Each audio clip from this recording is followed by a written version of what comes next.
welcome to the Plant School podcast. I'm Rachel Tenney, and here we learn all about plants, how they work, how to care for them, and it's all taught in a way that anyone, from beginner to expert, can listen to, understand, and enjoy. So I hope that you will join me in Plant School. Hello and welcome to the Plant School podcast. I really appreciate you being here today, and I just wanted to start the episode with that. Today, we are going to be talking all about peperomias. We're going to dive into their history, where they came from, what a peperomia is, and also every little detail of how to care for these plants. It has been a second since I have done a care guide episode, so I'm so happy to be back here talking with you guys. I've had a lot of interviews and I still have one coming for next episode, but I did want to insert this in here and take some time to record this one where it's just me. I love interviewing people, I love talking with people, but it's just been a second where I've done an episode like this, so it's kind of nice. Anyways, let's start how we always start, which is with our giveaway winners every single episode. I choose 2 giveaway winners, someone who has left a review on Apple Podcasts, as well as someone who has commented on the most recent episode over on Spotify.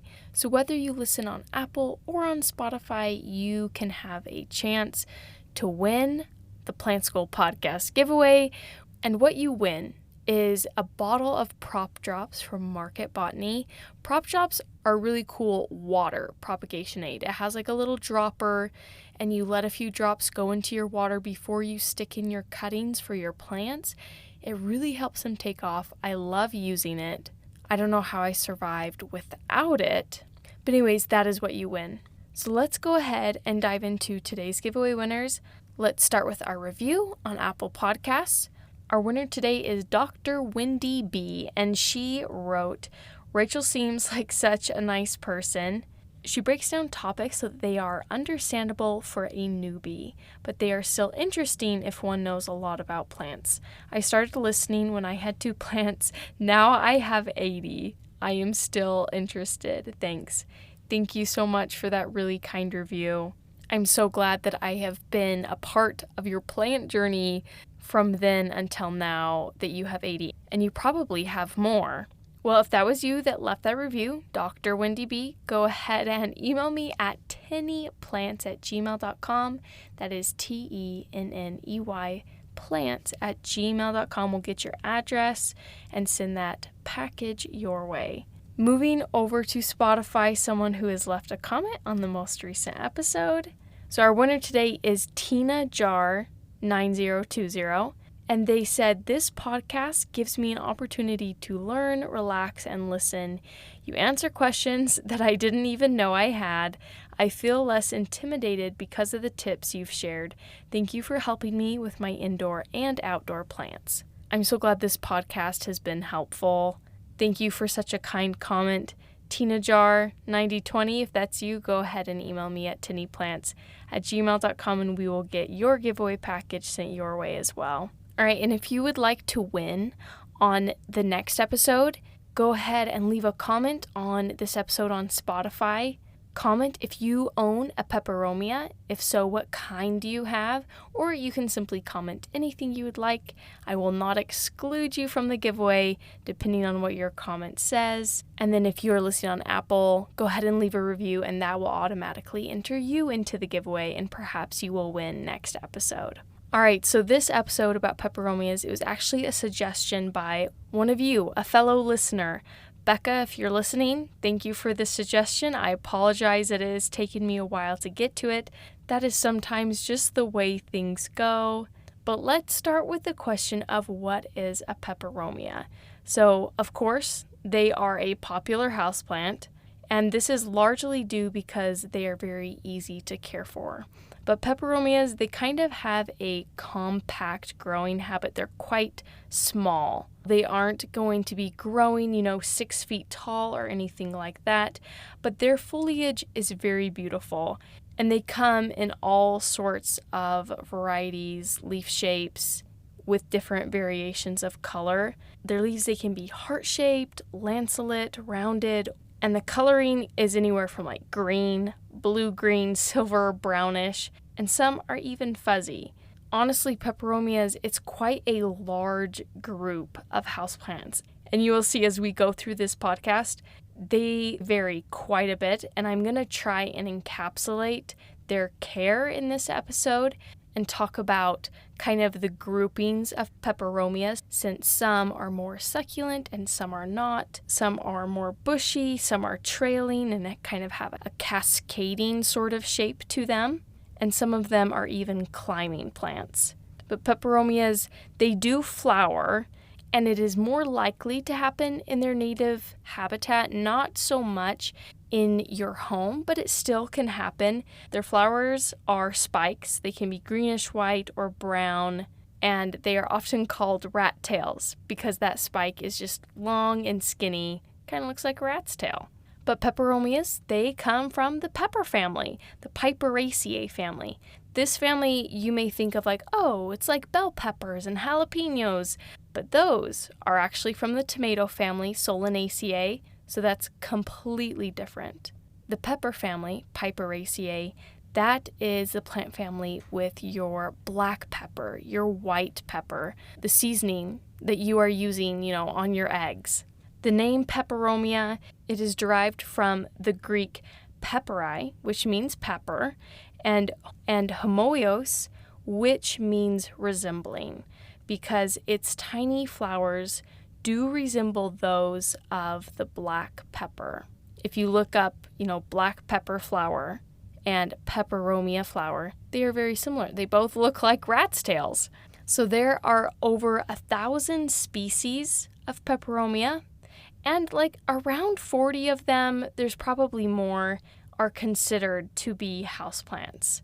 So that is why this care guide episode is quite broad, because there are so many of them, and they are quite different. Because peperomias, they've adapted to many different environments. A large majority of peperomias in general are epiphytes, meaning they grow on other plants, but they also include lithophytes, meaning they grow on rocks or in rocky crevices, and they also include xerophytes, meaning they are drought tolerant. And those are the ones that have those thick, succulent structures to help them conserve water. And then there are also geophytes, where they have underground tubers to help them survive. And it's interesting because I mentioned there's over 1,000 different type of peperomias, and the exact number is really hard to say because many have been recorded, on accident multiple times under different names, and new ones are still being discovered. So it's a matter of consolidation that hasn't quite happened yet, just because this plant genus is quite large. So some of the more popular peperomias that you may have heard of, you may be seeing at your Lowe's or Home Depots or your houseplant stores that you're going to.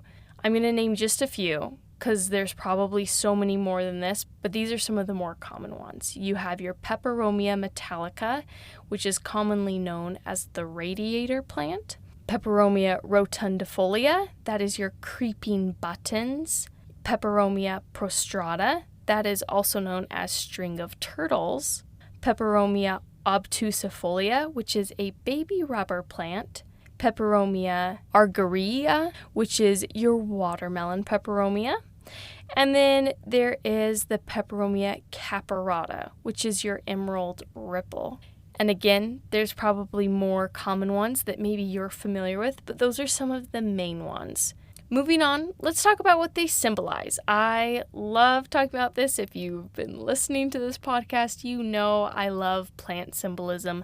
The language of plants is just something so romantic and fun to me.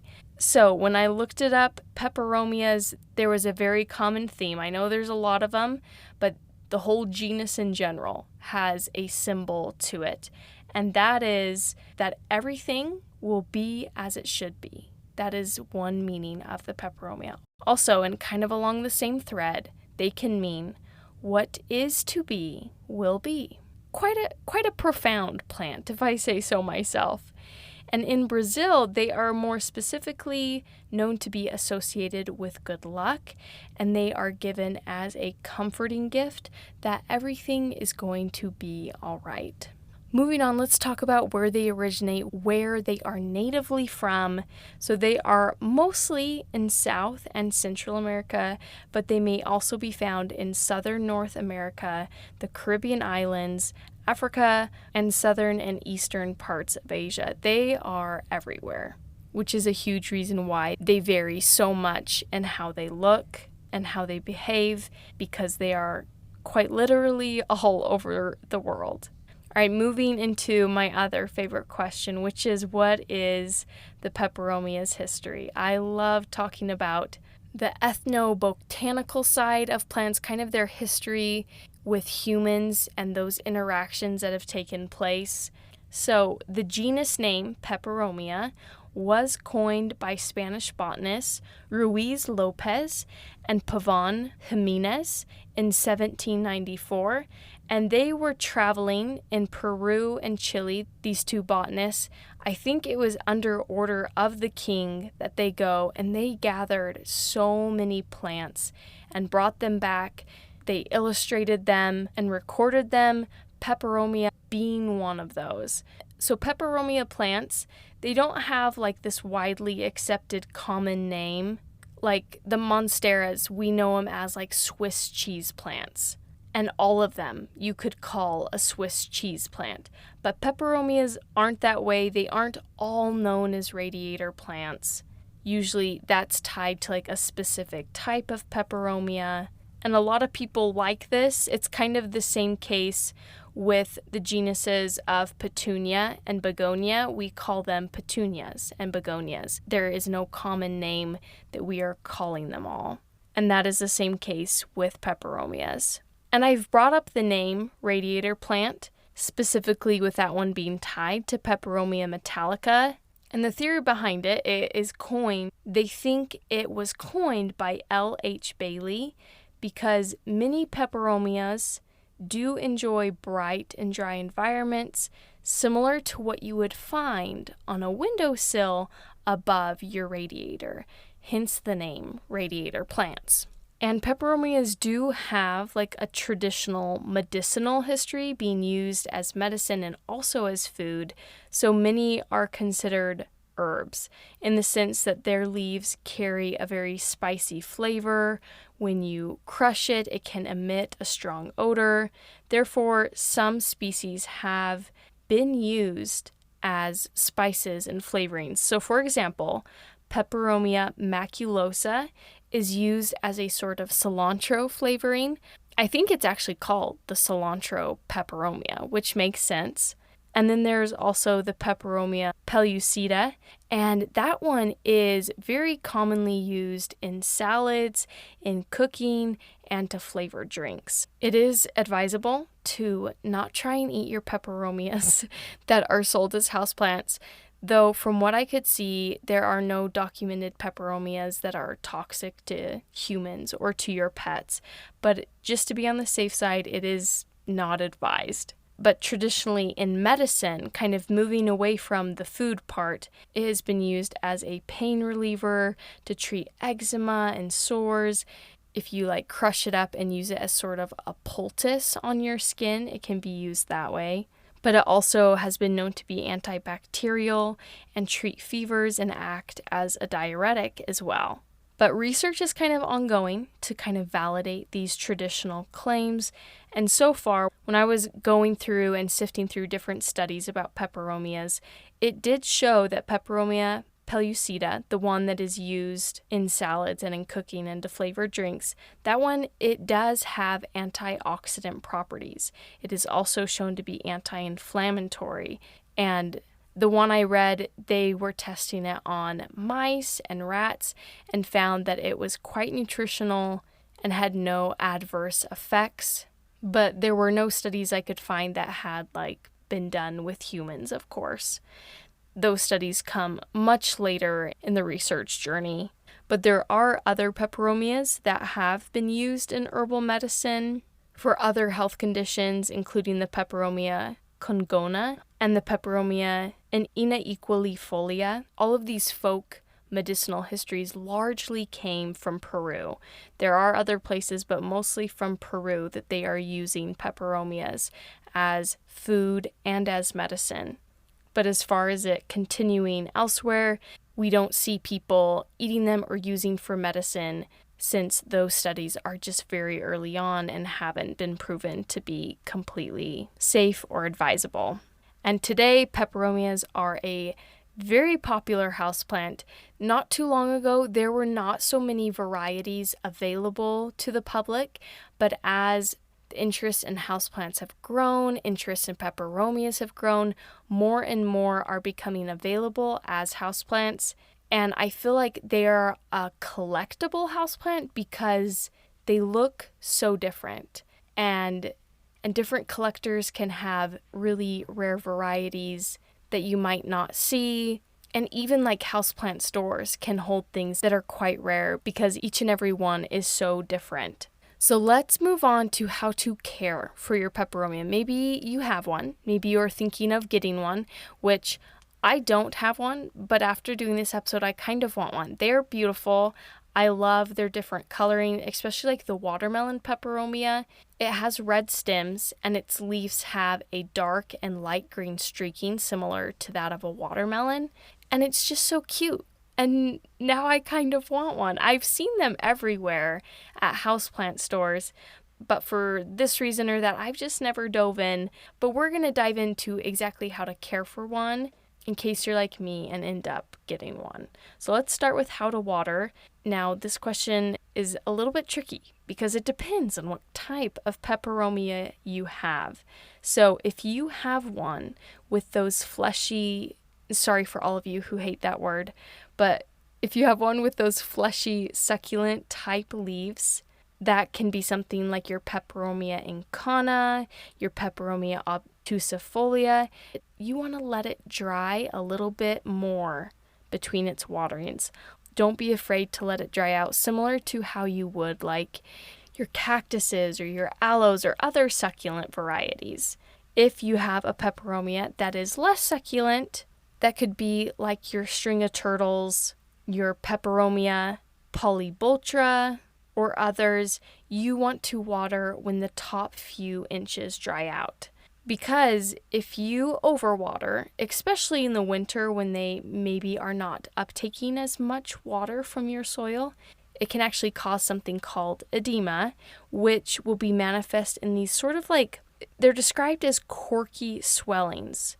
I like to call them bumps under the leaves. And what edema is, it is basically when a plant is uptaking too much water and the cells in the leaves are bursting, and it gets these blister-like lesions on the underside of its leaf. So if you ever notice that, these little bumpy, corky-like lesions, that is edema. You are watering your peperomia a little too much. Overwatering can also cause root rot. That is probably very familiar to you if you are into houseplants, where your roots sitting in that wet soil allows bacteria to really thrive and start to attack the roots and kill your plant. You will kind of know your peperomia is dealing with this if it gets super wilty and it has squishy leaves. It's pretty easy to tell. You want to let it dry out, let it drain. You can remove the soil from around its roots and cut off any that are black and mushy if you are really just trying to save it. Otherwise, just cut back on the watering. On the other side, flipping around to too little water, underwatering, that can cause the leaves to suddenly drop off. Or leaves can also fall off if it is too cold. So keep that in mind. It is either one or the other. If your leaves are dropping, it's either an issue of it being too cold or it is not getting enough water. Also, to keep in mind when you're watering your peperomia, try not to soak the leaves. They are prone to leaf spot from water just sitting on leaves.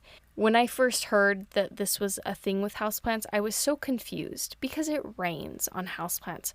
How come when I put water on my houseplants' leaves, it's going to cause leaf spot and these bacterial infections? It is because there is not much evaporation and air movement in your home as there is outside in their native habitats, so that water tends to sit longer and cause issues for your plant. Another note with watering is that peperomias, they do like humidity. So you can put them in an enclosed space like a greenhouse or a terrarium, or you can use a humidifier. All right, let's move on to lighting needs. So peperomias, they do prefer bright and direct sun. Some can have, dappled sunlight, but it is possible to burn their leaves with direct sun, and you can see that when it gets large dark patches on its leaves. And they are known for doing well in lower light situations, but if they are getting really leggy, meaning there's like a leaf and a large piece of stem and then another leaf, large piece of stem, that means it is not getting enough light. So keep an eye on it to kind of figure out where it is happy. Peperomias do best in temperatures between 65 to 77 degrees Fahrenheit or 18 to 25 degrees Celsius. It is advised to not go below 50 degrees Fahrenheit or 10 degrees Celsius, as that can be detrimental to them. Moving on to how to fertilize them. You want to feed them monthly in spring and summer. They aren't known for being like heavy feeders and needing fertilizer very often, but when you do, use just an all-purpose one with an NPK value of 10-10-10 or 20-20-20. Those numbers, like I mentioned, it's the NPK, which is nitrogen, phosphorus, and potassium. It's the percentage of active ingredients within the fertilizer. So 10-10-10 is half as strong as a 20-20-20, if that makes sense. All right, let's talk about how to repot one, what kind of soil needs it has. So peperomias, they need good drainage.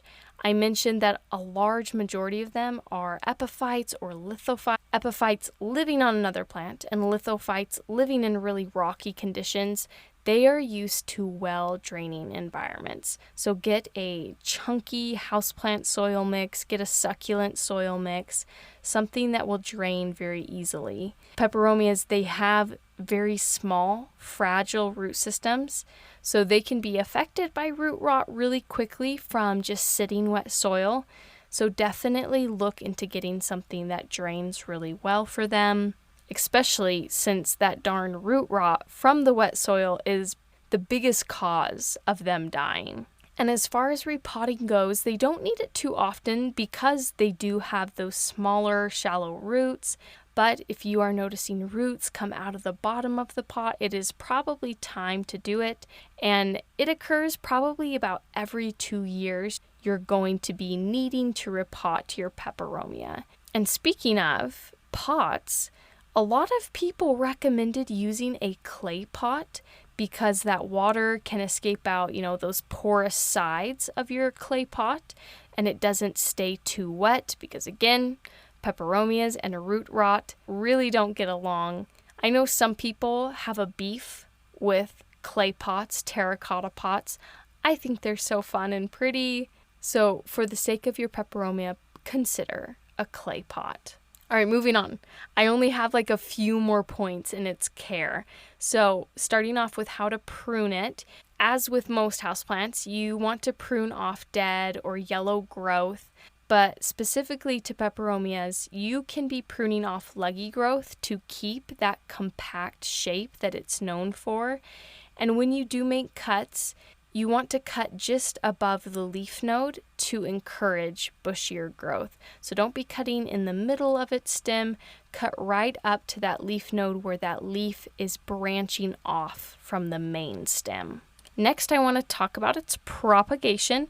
And peperomias are so fun. They are so easy to propagate, and there's so many ways to do it. So you can do softwood stem cuttings, where you are taking off the top of its new growth.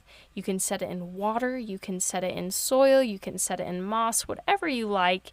Leaf bud cuttings also do well. And a leaf bud cutting, it consists of a leaf and its petiole or leaf stalk, and just a short piece of stem and a bud at the point where that petiole is joining the main stem. So there's a leaf and a leaf about to come out. You can also just do a plain leaf cutting where you cut off a leaf and you can set it in your preferred medium and it will grow from there. Also, they are known to be used for micropropagation. That's not something that we usually use at home, but that is something that greenhouses will use because you need such a small amount of material to make hundreds, if not thousands, of peperomias just from very small pieces. And then also, like I said, there's so many ways to propagate. You can divide peperomias, which is where you're taking the grown plant and literally just like splitting it in half, force whatever you need it to be split into. You can divide your peperomias. All right, 2 last questions. First one, are they prone to any pests? Yes, like any houseplant, they are prone to pests, especially mealybugs. So when you are taking care of your peperomias, just be sure to give it a look over, check under the leaves, check in those little crevices where pests are known to hide. Mealybugs, they look like kind of white, cottony masses. And you can use an insecticide. You can wipe it off manually with like a little Q-tip dipped in rubbing alcohol. That's what I like to do. Or you can spray neem oil on it, whatever is your preferred method. Some other pests that they are known to deal with is spider mites and scale, white flies. But for the most part, mealybugs seem to be the big one for peperomias. Okay, and last question is, how long do peperomias live?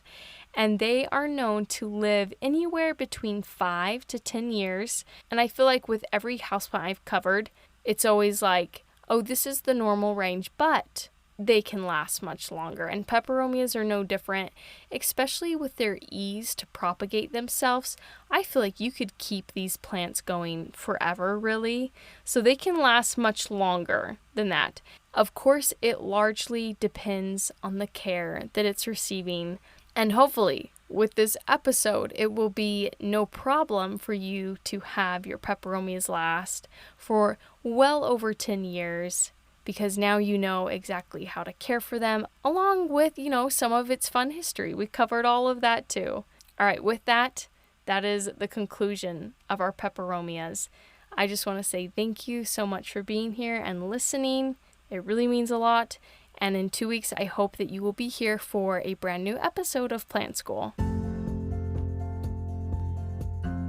Thank you so much for being here and for listening to the Plant School podcast. I hope that you will join me for our next episode. And if you would like to support this podcast and keep it going, there's a link down in the show notes of this episode where you can donate to this podcast. And I really appreciate all that help. Or you can go to my merch store, which is also linked in the notes of this episode. And you can find some really cool plant-related shirts and stickers.